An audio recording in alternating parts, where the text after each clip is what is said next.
আমার মার চুলের ভেতরে আগুন লাগাই দে। আরে আমার চুলে আগুন লেগে গেছে, আমার শয়তান ছিল আমার চুলে আগুন লাগিয়ে দিয়েছে। আরে শয়তান ছেলে, আমার বউয়ের শরীরে আগুন লাগাই দিছে। আগুন নেভাতে হবে, তাড়াতাড়ি পানি নিয়ে যাই, মাথায় ঢেলে যাই।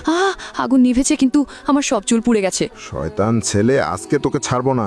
এই নে, এই নে, এই নে, এই নে। আমার বাবা আমারে মাইরা পুরো হাড্ডি গুড্ডি ভাঙে লাইছে। যাই গিয়ে একটা দোকান থেকে একটা মুরগির রান চুরি করে খাই। এই শয়তান ছেলে, তুই আমার মাংস নিয়ে পালাইছস? ধারা আমার মাংস দিয়ে যা, ধারা বলছি। তুই আমারে ধরতে আইসস?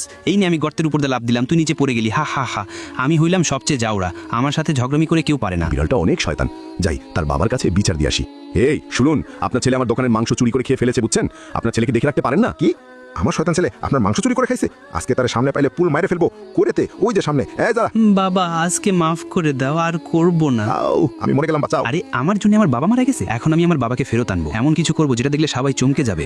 দাঁড়াও, তারপরের ঘটনাটা দেখার আগে তুমি কি আল্লাহকে ভালোবাসো? যদি ভালো না বাসো তাহলে তোমার কিছু করার দরকার নাই, তুমি চলে যাও। আর যদি মন থেকে আল্লাহকে ভালোবাসো তাহলে অবশ্যই লাইক এবং সাবস্ক্রাইব করবে। আজকে দেখা যাবে কে কে আল্লাহকে ভালোবাসে। আল্লাহকে ভালোবাসলে লাইক এবং সাবস্ক্রাইব করো।